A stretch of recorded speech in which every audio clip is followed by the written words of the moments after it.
Greetings, Mindcrafters, and welcome to another fabulous Mindcraft discussion. I'm Dr. Kimberly Quinn. It is my pleasure today in this gorgeous wooded environment up here in northern Vermont to host a conversation on being a mirror of value. Don't need to be in the Peace Corps to make a difference. This is related to but different than the service mindset thing, because we're going to talk about how being a mirror of value, talk about becoming the boss of your brain. Wow, can we be a vehicle for this? And there's just such a need out there. This is like so Dead Poet Society, if you've seen that movie. Wow, it's just so Trey Gorge. That's Frances. Okay, so moving right along, being a mirror of value. We've done a lot of talking about win from within, right? And doing all these other things, all these other episodes, coming out of, and coming back to that feeling of value. And here's the thing: we all know there are a lot of people feeling, they just are not in touch with their own original worthiness. And some of these are kids, sadly, and I say sadly, teenagers, adults, all sad.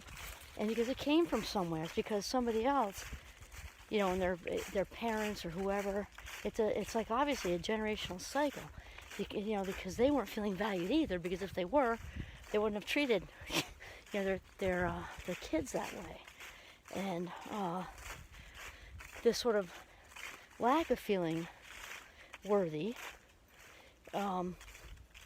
it's really sort of just kind of creates this whole scarcity mindset, and there's a whole lot of shame involved there, right? Which is the most excruciating emotion, feeling that a human being can experience, right? Because it's that feeling of being flawed or defective, damaged goods in some way. And so we're talking about doing all this work, like me at 56, and sure a lot of you are in the range, or it doesn't really matter, but it's like kind of like we spend the rest of our adult lives trying to piece together what happened in our childhood, and to try to do a reframe on, at least I do, because we can't change what happened in general. We can't really most often change what's going on out here, but we can change how we choose to look at it.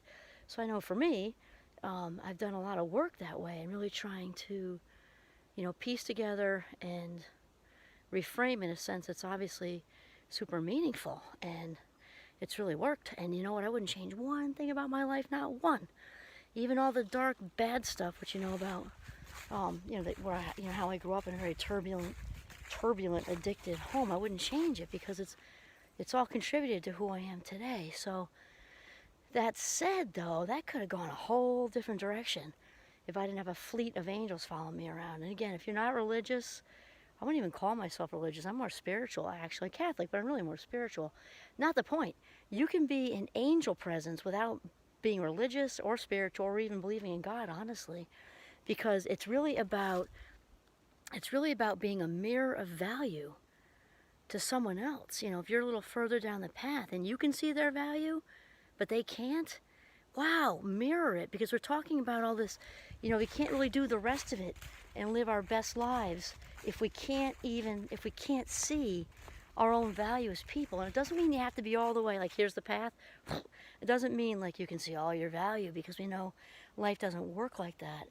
Though if you're somebody who just feels so unworthy, or you encounter somebody who feels so unworthy, and you help them to just like kind of start to see some of their value, you just put a fingerprint on their spirit, on their life path. It's just so huge. And so my backstory, and I grew up in a turbulent, addicted home, and for whatever reason, my parents just were not able to to mirror value and to be loving parents. They weren't able to. They obviously had a lot of stuff in their own way, right? And again, this contributes to what we call a scarcity mindset. And so a lot of people think scarcity is just money. I don't mean just money, because poverty brings with it just a ton of inherent feelings, often, not always, often, feelings of not being worthy. Though scarcity is about more than that, right? So if you grew up in a situation like I did, where there wasn't a lot of love there, there's more than scarcity. And actually, we were middle class. We didn't really have as much. We didn't have a lot of money either. We were just regular. I don't know. But there's a scarce. There can be a scarcity of money, and there can be a scarcity of self-esteem, of value, which is what we're talking about. Scarcity of time, scarcity of relationships. Scarcity means lack. It means lack. And some of these things, we need, like we breathe oxygen, right? Like love. We need the love to feel the value, and we need to feel protected, so we can have a scarcity of all these things. It just means lack, just like a scarcity of money, let's say. And really what we're talking about is whenever we encounter this on the smallest level, don't need to be in the Peace Corps. In fact, I have to say, I know, I happen to know up here in northern Vermont, and it's true, I'm sure, in schools across the country and world. I just happen to know of a few schools up here where there are angels everywhere. Again, don't need to be religious. It just means you are really honing in on being present. And I know that a lot has gone on with a few of the schools up here that I know, with things that people will never know. Never, never, never know.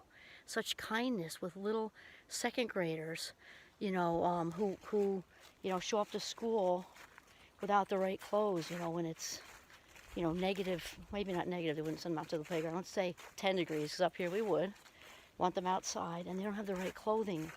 And people to zip in and, pull mittens out of the lost and found or whatever. And also being present and actively listening. And there's something about, just being listened to. Just being listened to. The kid's in second grade, or she's a 51-year-old in the workplace, and you're just off to the side. You can tell something's not right. Just to listen says, you're important to me. And it sounds so simple, and so maybe so simple. And we make lots of assumptions that people, especially when they're grown-ups, kind of maybe assuming that they feel valued and important. And I'd have to beg to differ. I think it might even be the majority of people that don't feel important at all, or as important and valued as they really would like to be and need to be. And then I just got a note from a friend at St. Mike's, who sent me this wonderful quote too, and about substantial presence. That amps it up, because active listening is one thing, and just being there, but when we are substantially present, I'm thinking of this, I'm actually thinking of a couple of local public schools, with elementary schools, where some of the teachers, and I'm not sure the labels for everybody, but para-educators, some of them are supportive kind of people that are in the classroom. And the things that I'm aware of that have happened up here are amazing. And that substantial presence is just so incredibly healing, because it says, you are worth it to me.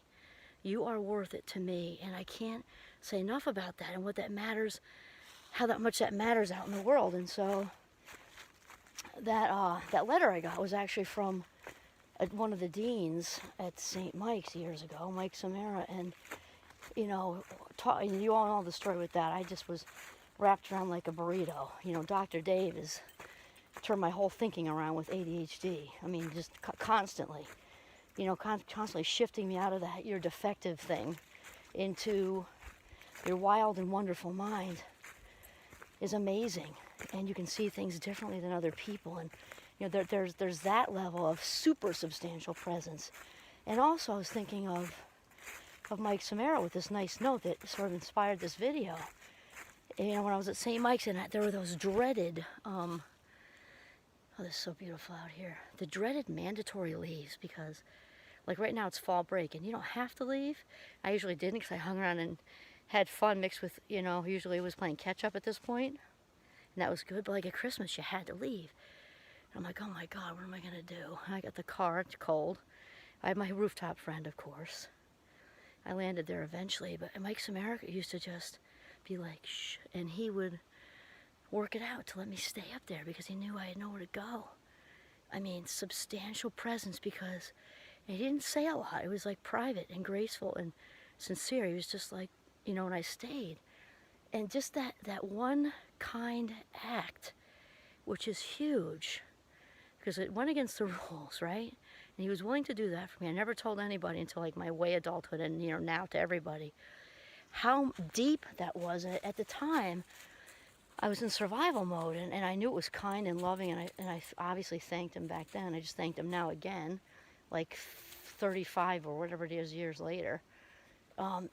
Underneath all that, which I didn't realize till later, is just, you are worth going the extra mile. You are worth breaking a rule. No one knows. Maybe they do, I don't know. And he worked it out. It's just, you are worth it. It's such a big message. And when we like that old take a village, it takes a village thing, people can think it's cheesy and cliche, but I'm telling you it isn't. It's real, because it really does take a village. And when enough of us take the time, I mean, how much time does that take to be a substantial presence? To me, that means both feet in the pool. Accept it. It's how we talked about it. Tolerance is good. It's okay. Tolerance is a start. Acceptance is much better. And then embracing is a whole nother level. So embracing means both feet in the pool. It means you are worth it. You have gifts. You have something to bring into this world. You have something to add to the collective. You are worth it. And I'm going to stop what's going on in my day and in my life to stand here and look at you, even if it's for 60 seconds, to give you mittens out of the lost and found to go out on the playground, or give you, or let you stay during the break when I know you have nowhere to go and it's Christmas time, or and so some of the service mindset, yes, but it can also just be, it doesn't have to be doing anything necessarily. It can just be listening and empathizing, because this all adds up. It's like going in like a value bank or something. When we actually take the time, because I want to say like everybody can write a check, but I don't mean that in a sense of everybody has money. That's not what I mean. Because obviously $10 can feel like 10 million. That is so not my point. My point is throwing money at stuff, which is also important to give. I'm not trying to say that either. That actually stopping in your busy day, and maybe, that takes you out of someplace else that might even be a consequence for you, like a meeting, but really investing in that person who's directly in front of you, who so much needs that mirroring, like oxygen. That is just so huge, because that taking that effort and inconveniencing ourselves, which is really what it's about, the willingness to be inconvenienced, is what really brings the love and compassion into the room, in my opinion. Because you're stopping the world, because nothing is more important than that person who you may not even know or know well. And you may not ever know that whatever you did added to their value bank, a deposit in their value bank, because they might go on with their lives. And you just have to know you did something, okay? And that was it. And I can't tell you how important that is, because it's loving. Religious or not, the word love, it's loving. And love makes us into something. Love makes us into something. And Mike sent me a quote about this, so I won't even attempt it because I didn't write it down. And then we talked about it too with the shame thing, because those who are in a scarcity mindset and value deprived are going to be just, it's going to be just turned around with this. And what happens when enough people do that for someone, I'm thinking foster kids, I'm thinking people out there that are masquerading as, not masquerading, but you wouldn't notice, okay? So maybe they're, just looking like, other professionals in wherever you work, and they're walking around in their nice clothes and everything. We never know. We just don't ever know. And how that transforms us. Substantial presence transforms us. And that compassion is also into the self-esteem bank, and contagious. And with all of that, and I'm living proof, when enough people wrap around and take the time and are willing to be inconvenienced, that it all adds up. And then before long, we can see our own value. And what happens when we can learn, once we see our own value, we are then in a place just like the angels, where we are now in a place to be generous too. So instead of being on the bleachers watching the game of life, we now are able to enter it and do the same. So it's like, put me in, And I remember at St. Mike's, I was very quickly, with all this, surrounded by these angels, put me in. And then we can then also join the ranks of angels to be channels of helping others see their value as well. It's just such an amazing thing, and it is so important. So we have be a mirror of value, and like my dear friend Mike, and also Dr. Dave would say, and of course Father Mike, being a substantial presence. That means both feet in the pool. I'm willing to put whatever off because you are important. You are worthy. You are worth it. This is Kimberly Quinn signing off from Northern Vermont. Have a mindful day.